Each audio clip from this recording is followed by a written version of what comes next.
નમસ્કાર મિત્રો, આપણે આજે ચર્ચા કરવાની છે કોપોલિમર.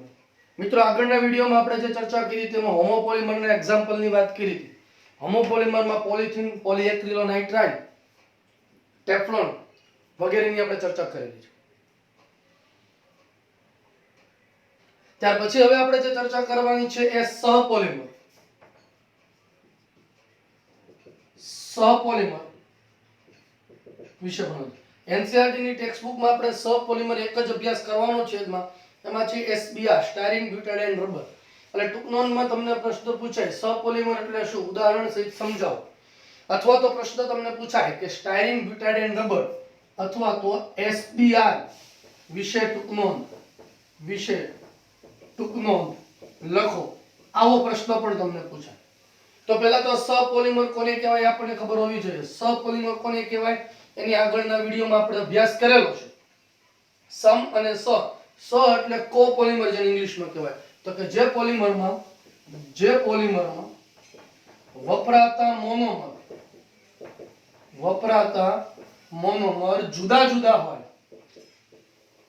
જુદા હોય તેને સહપોલિમર કહેવાય છે. વપરાતા મોનોમર જો જુદા હોય તો તેને સહપોલિમર તરીકે ઓળખવામાં આવે છે. મિત્રો, સહપોલિમર જે છે દાખલા તરીકે આપણે વાત કરી શકાય એમાં styrene butadiene rubber. Styrene butadiene rubber વપરાતા બંને મોનોમર એમાં જુદા હોય. સ્ટાયરીન અને બ્યુટાડાઇન મોનોમર વપરાતા હોય. સહપોલિમર જે છે એ સહપોલિમર શૃંખલા તેમજ તબક્કા વૃદ્ધિ પોલિમરાઇઝેશનને અનુસરે છે. એટલે બંને ક્રિયાવિધિને અનુસરી શકે. શૃંખલા વૃદ્ધિ એટલે કે મુક્તમૂલક પોલિમરાઇઝેશન પણ થઈ શકે છે અથવા તો યોગશીલ પોલિમરાઇઝેશન જેને કીધું છે એને પણ થઈ શકે. અને તબક્કા વૃદ્ધિ એટલે કે સંઘનન પોલિમરાઇઝેશન ક્રિયાવિધિને પણ અનુસરી શકે છે. એટલે બંને ક્રિયાવિધિ જે છે એ બંને ક્રિયાવિધિને અનુસરી શકે છે. ઉદાહરણ તરીકે આપણે વાત કરવાની છે એસબીઆર સ્ટાયરીન બ્યુટાડાઇન રબરમાં વપરાતા મોનોમર કોણ? તો કે વપરાતા monomer બ્યુટા 1,3 ડાઇન CH double bond CH2 આ M આ 1 2 3 4 બ્યુટા 1,3 ડાઇન. અને બીજો મોનોમર વપરાય છે કોણ? તો કે styrene CH double bond CH2 આ છે સ્ટાયરીન. મિત્રો, સ્ટાયરીન નું આયુપીએસી નામ હું આશા રાખું છું કે તમને આવડતું હશે. સ્ટાયરીન નું આયુપીએસી નામ આ તમારો મુખ્ય શૃંખલા તમે ગણો તો બેન્ઝીન. તો CH ડબલ બોન્ડ CH2 એ તમારો વિનાઇલ સમૂહ થયો. એટલે આને આપણે કહી શકાય વિનાઇલ બેન્ઝીન. તો જ્યારે પોલિમરાઇઝેશન થાય ત્યારે પોલિમરાઇઝેશનમાં શું થશે?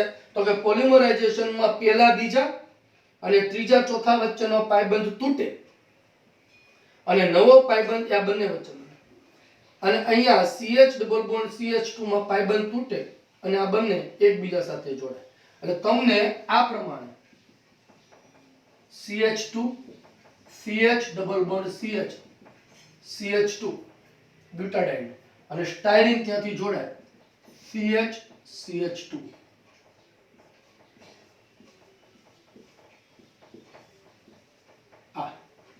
આ આપણને સ્ટાયરીન બ્યુટાડાઇન રબર જેને બ્યુના S તરીકે પણ ઓળખવામાં આવે છે. તો આ બ્યુના S આપણે મેળવ્યું. મિત્રો, સમપોલિમર જે છે એ સમપોલિમર કરતા સહપોલિમરના ગુણધર્મો જુદા હોય.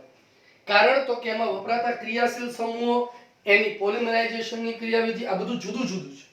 માટે ગુણધર્મ જે જોવા મળે ગુણધર્મ એ હોમોપોલિમર કરતા ઘણા વિપરીત જોવા મળે. એસબીઆર ના ઉપયોગની જો વાત કરીએ તો એસબીઆર નો ઉપયોગ એ પગરખાના ઘટકો, બૂટ ચપ્પલના જે સોલ હોય એ બૂટ ચપ્પલના સોલ બનાવવા માટે સ્ટાયરીન બ્યુટાડાઇન રબરનો ઉપયોગ થાય. જમીનની લાદી, રબર ટાઇલ્સ બનાવવા માટે એસબીઆર નો ઉપયોગ થાય.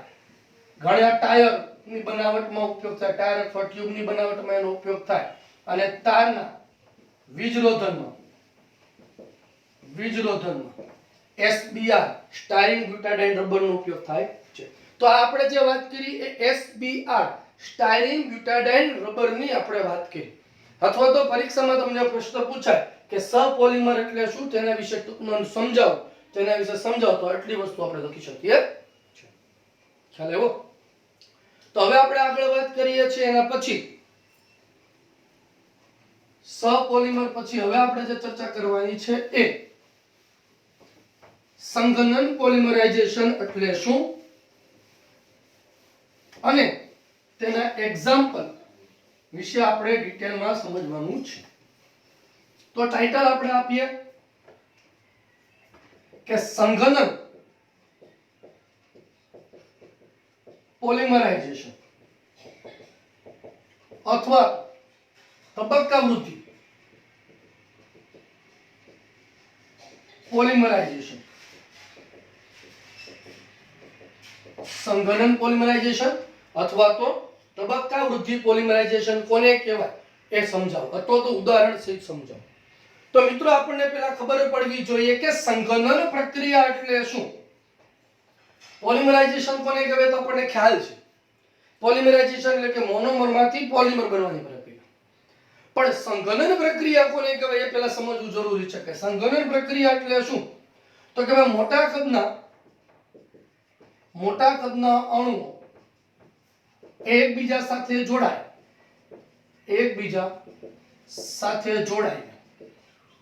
નાના કદના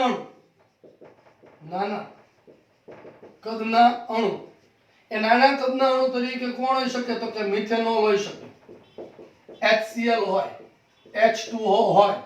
નાના કદના અણુ દૂર થઈને નિપજ મળવાની પ્રક્રિયાને સંઘનન પોલિમરાઇઝેશન તરીકે ઓળખવામાં આવે છે. સંઘનન પોલિમરાઇઝેશન એટલે શું તો કે સંઘનન પ્રક્રિયા પહેલા સમજીએ છીએ.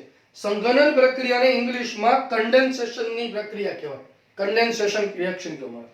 સંઘનન પ્રક્રિયામાં શું થાય તો કે મોટા કદના બે અણુઓ એ એકબીજા સાથે જ્યારે જોડાય ત્યારે નાના કદના અણુ તરીકે આલ્કોહોલ, HCl કે પાણી દૂર થઈ નિપજ મળવાની જે પ્રક્રિયા છે એ પ્રક્રિયાને સંઘનન પ્રક્રિયા કહેવાય. અને સંઘનન પ્રક્રિયાથી જે પોલિમર બને એ પ્રક્રિયાને સંઘનન પોલિમરાઇઝેશન કહેવામાં આવે છે. તો જેવી રીતે આપણે યોગક્ષન પોલિમરાઇઝેશનમાં ચર્ચા કરી હતી મોનોમર કેવો હોવો જોઈએ, તો કે એમાં આપણે વાત કરી હતી કે મોનોમર અસંતૃપ્ત હોવો જોઈએ. તો એવી રીતે અહીંયા સંઘનન પોલિમર થવા માટે અથવા તો સંઘનન પોલિમરાઇઝેશન થવા માટે મોનોમર કેવો હોવો જોઈએ તો એ આપણે અહીંયા સમજીએ છીએ કે મોનોમર એ દ્વિ કે ત્રિક્રિયાશીલ સમૂહ ધરાવતા જુદા જુદા મોનોમર એકબીજા સાથે જોડાઈને સંઘનન પ્રક્રિયા અનુભવે છે. દ્વિ કે ત્રિક્રિયાશીલ સમૂહ ધરાવતા એટલે કે બે મોનોમર જે છે એ બે મોનોમર જુદા હોવો જોઈએ અને દરેક મોનોમરમાં ક્રિયાશીલ સમૂહની સંખ્યા 2 કે 3 હોવી જોઈએ. ખ્યાલ આવે છે? દ્વિ કે ત્રિક્રિયાશીલ સમૂહ ધરાવતો એટલે કે મોનોમર તમારો જે છે એ તમારા મોનોમરમાં ક્રિયાશીલ સમૂહોની સંખ્યા 2 કે 3 હોવી જોઈએ જે સમાન હોવો જોઈએ અને બંને મોનોમર પાછા જુદા હોવા જોઈએ. એમની વચ્ચે સંઘનન પ્રક્રિયા થાય અને આપણો પોલિમર બનવાની પ્રક્રિયા એટલે એને કહેવાય સંઘનન પોલિમરાઇઝેશન. હવે તબક્કા વૃદ્ધિ શા માટે કીધું તો કે ભાઈ દરેક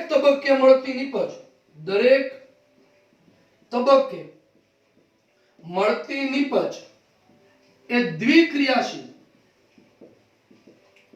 હોય છે અને દરેક તબક્કે મળતી નિપજમાં એક વિશિષ્ટ ક્રિયાશીલ સમૂહ એક વિશિષ્ટ ક્રિયાશીલ સમૂહ જોવા મળે છે. આ લીટીને આ લાઈનને સમજવું જરૂરી છે. તો કે દરેક તબક્કે જે નિપજ મળશે એ નિપજમાં છેડા ઉપર બે ક્રિયાશીલ સમૂહ છે જે એના મોનોમરમાંથી આવશે અને વચ્ચે એક જે ક્રિયાશીલ સમૂહ જોવા મળશે એ ઉપરના મોનોમર કરતા જુદા હશે. હું ઉદાહરણ સાથે તમને સમજાવવાનો પ્રયત્ન કરું એટલે ખ્યાલ આવશે કે દાખલા તરીકે મારે બનાવટ જોવી છે એ ટેરેલિન અથવા તો ડેક્રોનની. ટેરેલિન અથવા તો ડેક્રોન. આમ તો આપણે આના વિશે આગળ ચર્ચા કરવાની જ છે પણ આપણે અહીંયા ઉદાહરણ માટે સમજીએ છીએ કે ટેરેલિન કે ડેક્રોનમાં વપરાતા મોનોમર કોણ? તો કે ઇથિલિન ગ્લાયકોલ NOH CH2CH2H આ ઇથિલિન ગ્લાયકોલ છે. અને બીજો મોનોમર કોણ? તો કે બીજો મોનોમર ટર્થેલિક એસિડ બેન્ઝીન 1,4 ડાયકાર્બોક્સિલિક એસિડ. આ ટર્થેલિક એસિડ છે. તો તમે જોઈ શકો છો કે બંને મોનોમર જુદા જુદા છે. બંને મોનોમરમાં બે ક્રિયાશીલ સમૂહ છે. જો ઇથિલિન ગ્લાયકોલમાં બે ક્રિયાશીલ સમૂહ સમાન OH છે. ટર્થેલિક એસિડમાં બે ક્રિયાશીલ સમૂહ COOH છે. ખ્યાલ આવ્યો? હવે પોલિમરાઇઝેશનની પ્રક્રિયામાં શું થશે? તો કે પોલિમરાઇઝેશનની પ્રક્રિયામાં આ COOH માંથી H અને આલ્કોહોલમાંથી H. તમને મિત્રો ઓર્ગેનિક કેમિસ્ટ્રીમાં આગળ અભ્યાસ કરેલો છે અને એમાં તમને ખ્યાલ આવશે કે આલ્કોહોલ અને એસિડ જ્યારે પ્રક્રિયા કરે ત્યારે હંમેશા એસ્ટર બને અને એસ્ટરીકરણની જ્યારે પ્રક્રિયા થાય ત્યારે એસ્ટરીકરણની પ્રક્રિયામાં પાણીનું અણુ દૂર થાય -H2O અને પાણીનું અણુ જ્યારે દૂર થાય ત્યારે OH એ ટર્થેલિક એસિડ કાર્બોક્સિલિક એસિડમાંથી આવે અને H એ આલ્કોહોલમાંથી આવે. આ આપણે આગળ શીખેલું. એટલે તમને આ પ્રકારે તબક્કામાં જે નિપજ મળે CH2 આ ઓક્સિજન એઝ ઇટ ઇઝ અહીંયાથી OH દૂર થયો એટલે C ડબલ બોન્ડ O અહીંયા આપણો pH એટલે C6H5 અને C ડબલ OH. લાઈનને સમજીએ. દરેક તબક્કે મળતી નિપજ એ બે ક્રિયાશીલ સમૂહ છેડા પર ધરાવે અને આ બંને ક્રિયાશીલ સમૂહ ઉપરના મોનોમરમાંથી આવે છે અને નિપજમાં મધ્યમાં એક વિશિષ્ટ ક્રિયાશીલ સમૂહ બને છે C ડબલ બોન્ડ OO એસ્ટર ક્રિયાશીલ સમૂહ તમારો બને છે આ જે ઉપર કરતા જુદો છે. હવે આના પછીના તબક્કામાં શું થશે? તો કે આના પછીના તબક્કામાં ફરી પાછો મોનોમર ઉમેરાશે. પણ કેવી રીતે ઉમેરાશે? તો કે C ડબલ OH વાળો ભાગ છે ત્યાં ઇથિલિન ગ્લાયકોલ ઉમેરાય અને OH વાળો ભાગ છે ત્યાં કોણ ઉમેરે છે? ટર્થેલિક એસિડ. એટલે આપણને તબક્કા વાઇઝ નિપજ મળતી જાય છે. અહીંયા આપણો કોણ ઉમેરાશે? ઇથિલિન ગ્લાયકોલ અને અહીંયા આપણો કોણ ઉમેરાય છે? ટર્થેલિક એસિડ. એટલે પોલિમરાઇઝેશનની પ્રક્રિયા થાય અને આપણને આ પ્રમાણે કંઈક અહીંથી H દૂર થયો હોય CH2CH2 O C double bond O PH C double bond O આ આપણને મળે ટેરેલિન અથવા તો ડેક્રોન. પુનરાવર્તિત એકમ જે છે એ પુનરાવર્તિત એકમમાં જે ક્રિયાશીલ સમૂહ જોવા મળે C ડબલ બોન્ડ O એ એસ્ટર ક્રિયાશીલ સમૂહ છે માટે આ જે પોલિમર મળે એને પોલીએસ્ટર વર્ગનો પોલિમર કહેવાય. પુનરાવર્તિત એકમમાં જે ક્રિયાશીલ સમૂહ જોવા મળે તેને આધારે આપણે સંઘનન પોલિમરાઇઝેશનના એક્ઝામ્પલ જોઈ શકાય. પુનરાવર્તિત એકમમાં અહીંયા એસ્ટર છે તો પોલીએસ્ટર કહેવાય. આપણે એમાઇડ જોઈએ તો પોલીએમાઇડ કહેવાય. ખ્યાલ આવે છે દરેકને? તો આ પ્રમાણે આપણે જુદા જુદા પોલીએસ્ટર અને પોલીએમાઇડ વર્ગના પોલિમર જોશું. પણ તમને જો પરીક્ષામાં પ્રશ્ન પૂછ્યો હોય કે સંઘનન પોલિમરાઇઝેશન અથવા તો તબક્કા પોલિમરાઇઝેશન વિશે ટૂંકમાં લખો તો આટલી વસ્તુને એક્ઝામ્પલ સાથે તમારે સમજાવવાની થશે. બરાબર છે? તો હવે પછી આપણે આના પછી આગળ વાત કરીએ છીએ કે સંઘનન પોલિમરાઇઝેશનના એક્ઝામ્પલમાં પોલીએમાઇડ વર્ગના પોલિમરો જે જુદા જુદા છે એના વિશે આપણે અભ્યાસ કરવાનો છે. બરાબર? નમસ્કાર મિત્રો. આપણે છેલ્લે આગળના વિડીયોમાં જ્યારે વાત કરી હતી ત્યારે આગળના વિડીયોમાં આપણે ચર્ચા કરી છે કે ભાઈ સંઘનન પોલિમરાઇઝેશન કોને કહેવાય? સંઘનન પોલિમરાઇઝેશનની પ્રક્રિયા થવા માટે મોનોમર કેવા પ્રકારના હોવા જોઈએ? કે જેમાં દ્વિ કે ત્રિક્રિયાશીલ સમૂહ ધરાવતા જુદા જુદા મોનોમર હોવા જોઈએ એવી આપણે વાત કરી. અને એક્ઝામ્પલ તરીકે આપણે ટેરેલિન અથવા તો ડેક્રોન પોલિએસ્ટર વર્ગના પોલિમરની ચર્ચા કરી. તો હવે આપણે આગળ વાત કરવાની છે કેટલાક અગત્યના બીજા સંઘનન પોલિમર વર્ગના પોલિમરમાં, જેમાં પહેલા મારે ચર્ચા કરવાની છે પોલીએમાઇડ વર્ગના અગત્યના પોલિમર. મિત્રો પોલીએમાઇડ વર્ગના પોલિમર કોને કહેવામાં આવે? તો કે જેના પુનરાવર્તિત એકમમાં CONH સમૂહનું પુનરાવર્તન થતું હોય. જે પોલિમરમાં પુનરાવર્તિત એકમમાં CONH સમૂહ એમાઇડ સમૂહનું પુનરાવર્તન થતું હોય તે બધાને પોલીએમાઇડ વર્ગના પોલિમર કહેવાય. અને બધા જ જે છે એ સંશ્લેષિત રેસા વર્ગના પોલિમર છે. સંશ્લેષિત રેસા વર્ગના પોલિમર છે. બરાબર? એટલે બધા જ જે છે એ રેસા તરીકે દર્શાવે. આમ તો પોલિએસ્ટર વર્ગના પણ રેસા આવે અને પોલીએમાઇડ વર્ગના પણ રેસા આવે, પણ પોલીએમાઇડ વર્ગના જે રેસા છે એનું તનન બળ જે છે એ તનન બળ ઊંચું જોવા મળે છે. આ પોલીએમાઇડ વર્ગના જે પોલિમર છે એ બનાવવા માટે બે રીત વાપરી શકવામાં આવે છે. પહેલી રીત છે તો કે ડાયએમાઇન અને ડાયકાર્બોક્સિલિક એસિડ COOH વચ્ચેની સંઘનન પ્રક્રિયાથી. આ પહેલી રીત છે સંઘનન પ્રક્રિયાથી. ડાયએમાઇન NH2 અને ડાયકાર્બોક્સિલિક એસિડ COOH વચ્ચેની સંઘનન પ્રક્રિયા. અને બીજી રીત શું છે? તો કે બીજી રીતમાં તમારા એમિનો એસિડનો ચક્રીય એમાઇડ, આ ચક્રીય એમાઇડ એને કહેવામાં આવે છે લેક્ટમ. આ લેક્ટમની સ્વયં સંઘનન પ્રક્રિયાથી મેળવવામાં આવે છે. બરાબર? જેમાં પોલીએમાઇડ વર્ગના અગત્યના વર્ગમાં આપણે વાત કરવાની છે નાયલોન વર્ગના રેસા. મિત્રો નાયલોન શબ્દની ઇતિહાસ વિશેની વાત કરીએ તો બહુ રસપ્રદ ઇતિહાસ છે. નાયલોન છે અને આપણે ઇંગ્લિશમાં NYLON તરીકે લખીએ છીએ. NY એ શબ્દ આવે છે ન્યુયોર્ક પરથી અને LON એ શબ્દ આવે છે લંડન પરથી. તો ન્યુયોર્ક અને લંડન આ બંનેમાં સાયમલ્ટેનિયસલી સમાન સમયે આનું સંશ્લેષણ થયું માટે નાયલોન વર્ગના રેસા તરીકે ઓળખવામાં આવે છે. નાયલોન વર્ગના રેસાના આ નામ વાત કરી. હવે એના નંબરિંગની વાત કરી તો જનરલી નાયલોન વર્ગના રેસા છે એ નાયલોન XY એવા નંબર આપવામાં આવે છે. નાયલોન 6-6, નાયલોન 6-10, નાયલોન 6 આ પ્રકાર. એમાં જે પહેલો નંબર હોય છે એટલે કે X એ X ડાયએમાઇનમાં રહેલા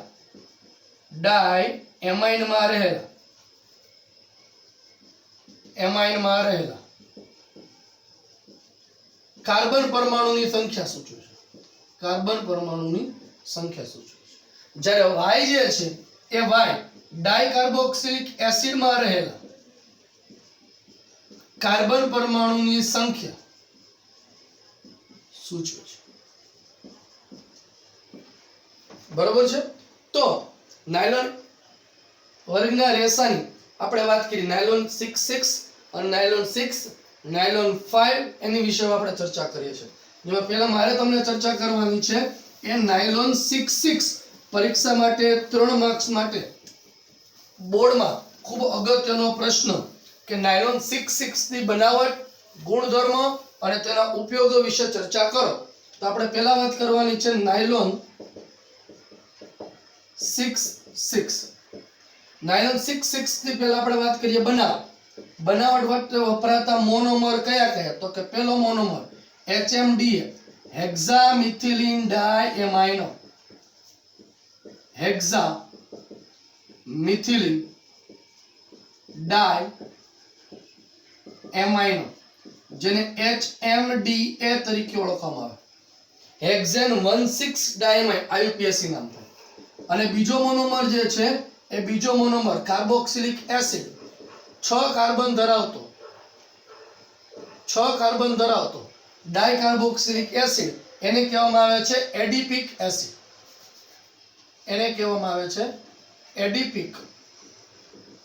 એસિડ. બરોબર?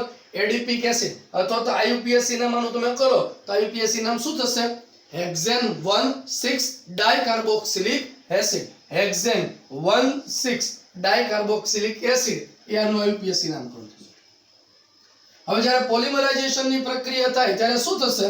તો કે પોલિમરાઇઝેશનની પ્રક્રિયામાં એડીપિક એસિડમાંથી OH અને હેક્સામિથિલિન ડાયમાઇનમાંથી H એટલે -H2O પાણીનો અણુ જે છે એ પાણીના N અણુ દૂર થાય અને આપણને પોલીએમાઇડ વર્ગનો પોલિમર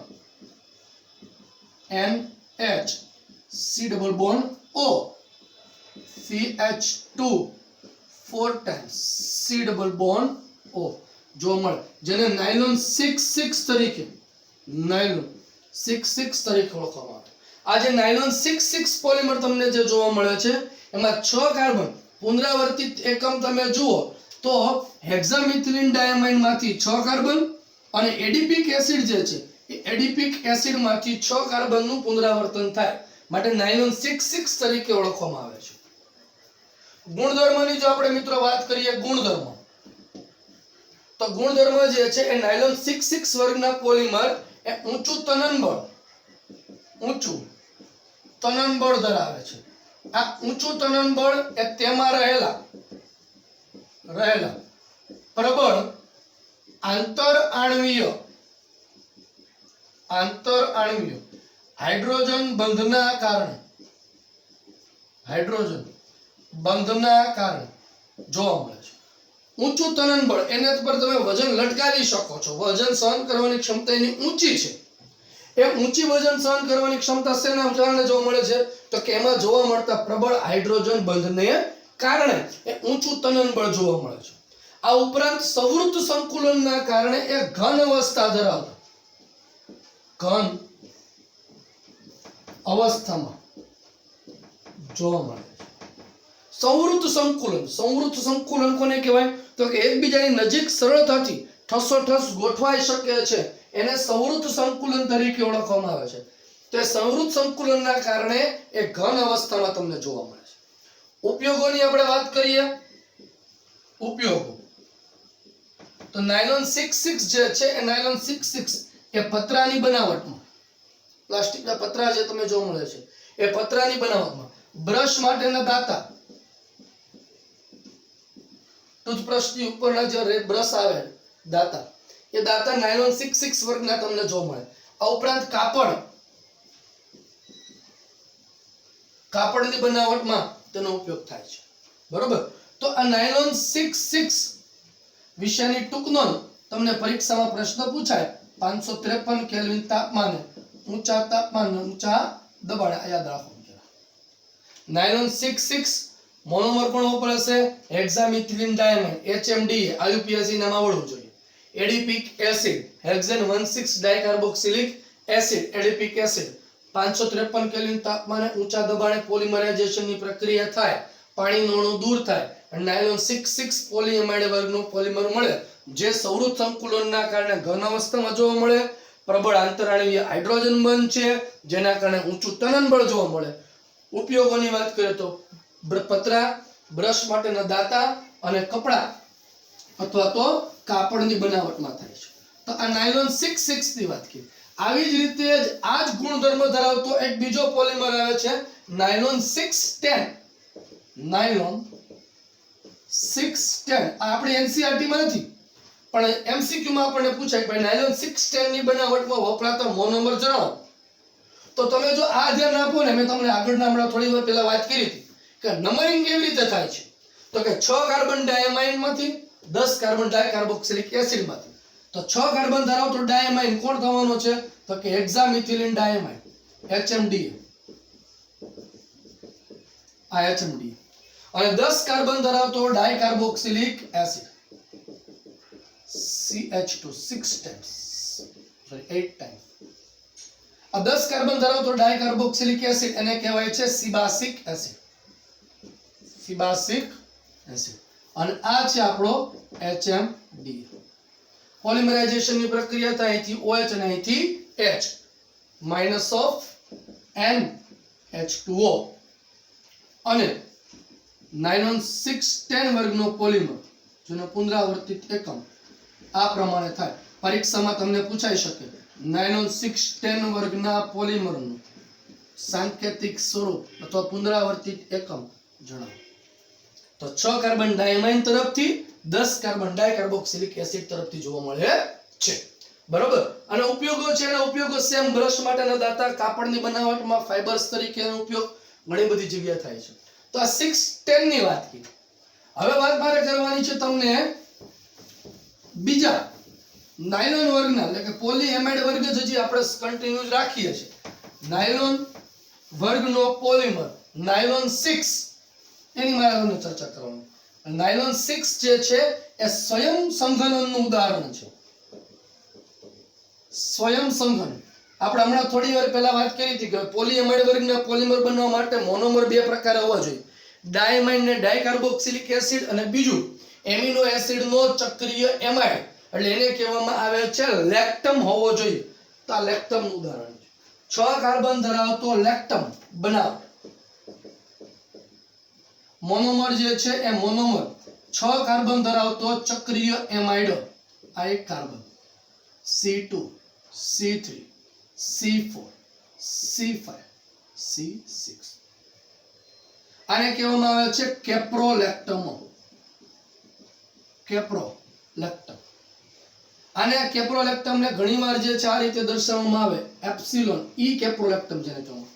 આ કેવી રીતે નંબરિંગ આવે છે તો કે CONH સમૂહ જે છે એ CONH સમૂહની પછીનો કાર્બન એટલે બીજા નંબરનો કાર્બન એ આલ્ફા આવે, આ બીટા આવે, આ ગેમા આવે, આ ઓમેગા આવે, પછી એપ્સિલોન. એપ્સિલોન કેપ્રોલેક્ટમ તરીકે ઓળખવામાં આવે છે. બરાબર. 6થા નંબરના કાર્બન સાથે એને સમૂહ જોડાયેલો.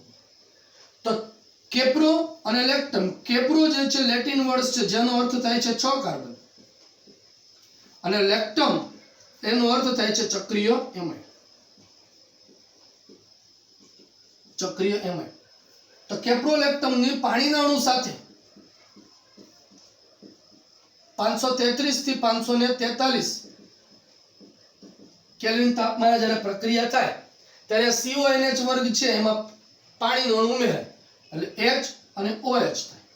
એટલે તમને મળે એમિનો કેપ્રોઇક એસિડ, અને એનું પોલિમરાઇઝેશન થઈ તમને પોલીએમાઇડ વર્ગનું પોલિમર જે છે એ પોલીએમાઇડ વર્ગનો પોલિમર પ્રાપ્ત થાય. આ આપણો નાયલોન 6. બરાબર. નાયલોન 6 જે છે એ નાયલોન 6 નો ઉપયોગ કાપડ, દોરડા અને ટાયર. કાપડ, દોરડા અને ટાયરની બનાવટમાં થાય. તો નાયલોન 6 સ્વયં સંઘનનનું એક્ઝામ્પલ જે આપણી ટેક્સ્ટ બુકમાં છે. હવે વાત કરવાની છે ટેક્સ્ટ બુકની બહારનો જે છે એની વાત. એ છે નાયલોન 5. નાયલોન 5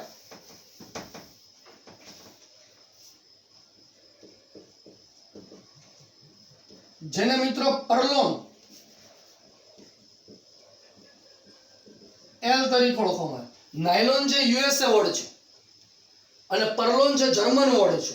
એટલે જર્મનીમાં જે છે એને નાયલોન 5 ને પરલોન L તરીકે ઓળખવામાં આવે છે.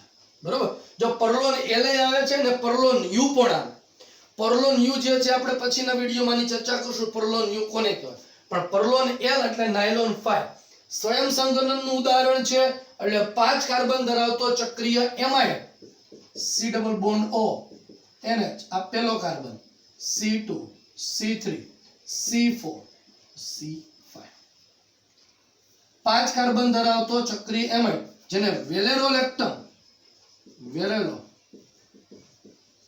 તરીકે ઓળખવામાં આવે. નંબરિંગ જો આપવા હોય સાદા નામકરણમાં alpha, beta, gamma, delta. Delta valerolactam તરીકે ઓળખવામાં આવે છે. બરોબર. આપણે લગભગ આના આગળના વિડીયોમાં આગળના ટોપિકમાં આલ્ફા, બીટા, ગેમા, ઓમેગા કીધું. ઓમેગા નો ડેલ્ટા થાય. ડેલ્ટા વેલેરોલેક્ટમ તરીકે ઓળખવામાં આવે. આની પાણીના અણુ સાથે પોલિમરાઇઝેશનની પ્રક્રિયા થાય એટલે અહીંયા બંધ તૂટે NH2COOH એટલે એમિનો વેલોરિક એસિડ મળે, અને એનું પોલિમરાઇઝેશન થઈ NH CH2 4 time C double bond O nylon 5 તમને મળે. આ નાયલોન 5 જે છે એ પ્રબળ રેસા છે, જેનો ઉપયોગ જે છે એ ઉપયોગ પર્વતારોહણમાં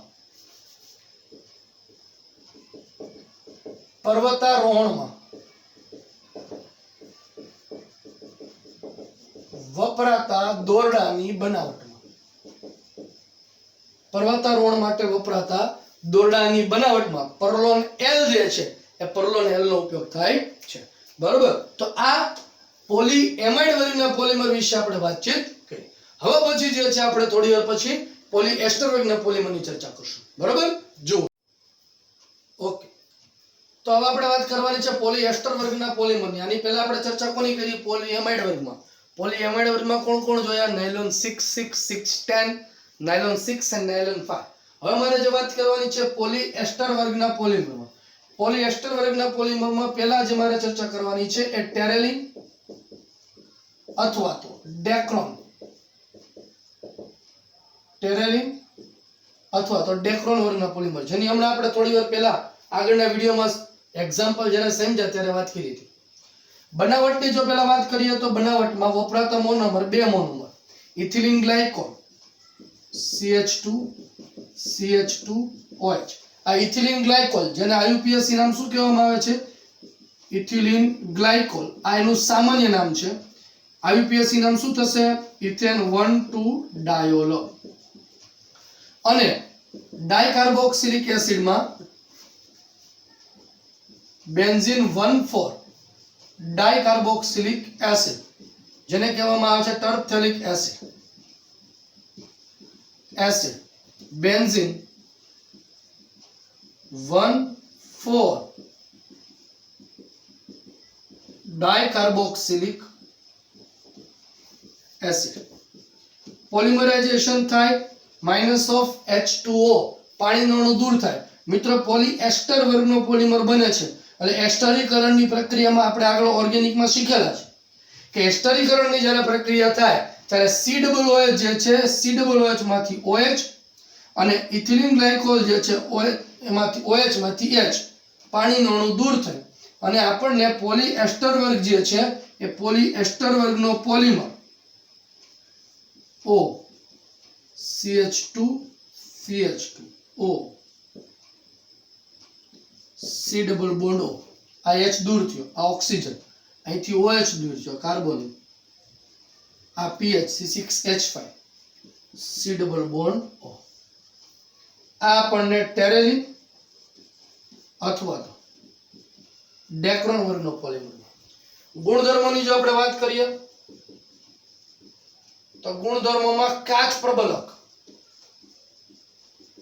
ઘસારાનો પ્રતિકાર કરનાર અને કરચલી પ્રતિરોધક. એટલે કરચલી જે છે એના પર પડતી નથી એના ફાઈબર્સ પર, માટે તેનો ઉપયોગ જે છે એનો ઉપયોગ એ સુતરાઉ કાપડ અને ઊનના કાપડ સાથે મિશ્ર કરી ટેરી કોટન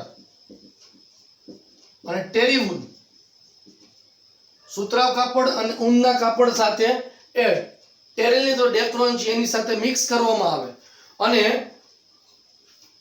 કરચલી ન પડે એવા વસ્ત્રો, ખાસ કરીને યુનિફોર્મના ને બધા વસ્ત્રો જે છે, જે ટેરી કોટન તો ટેરી વૂલ તરીકે ઓળખવામાં, ટેરી કોટનના બનેલા હોય, સુતરા કાપડ સાથે હોય તો ટેરી કોટન અને ઊન સાથે મિશ્ર કરે તો ટેરી વૂલ તરીકે ઉપયોગ કરવામાં આવે છે.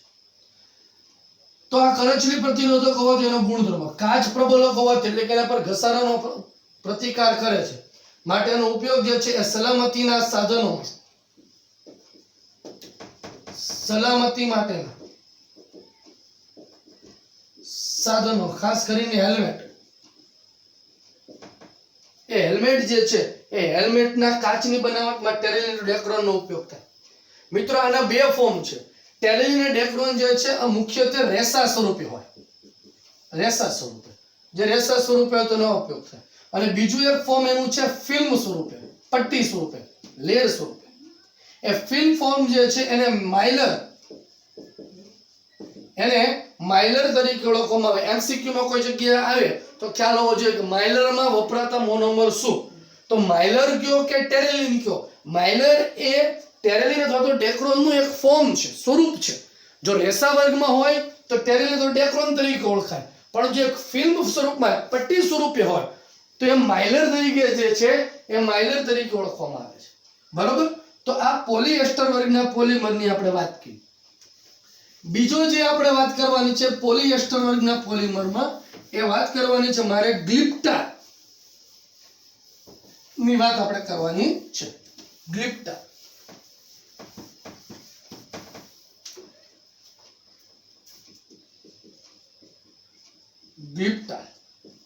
ગ્લિપ્ટારમાં વપરાતા મોનોમર એટલે બનાવટની જો આપણે વાત કરીએ તો સેમ આગળ જે રીતે વાત કરી એ પ્રમાણે ઇથિલિન ગ્લાયકોલ OH CH2CH2OH. માત્ર ફરક છે ડાયકાર્બોક્સિલિક એસિડના સ્વરૂપની છે. ટેરેલિન અથવા ડેક્રોનમાં જે ડાયકાર્બોક્સિલિક એસિડ હતું એ 1,4 બેન્ઝીન 1,4 ડાયકાર્બોક્સિલિક એસિડ ટર્થલિક એસિડ. અહીંયા જે ડાયકાર્બોક્સિલિક એસિડ વાપરવાનો છે બેન્ઝીન 1,2 ડાયકાર્બોક્સિલિક એસિડ.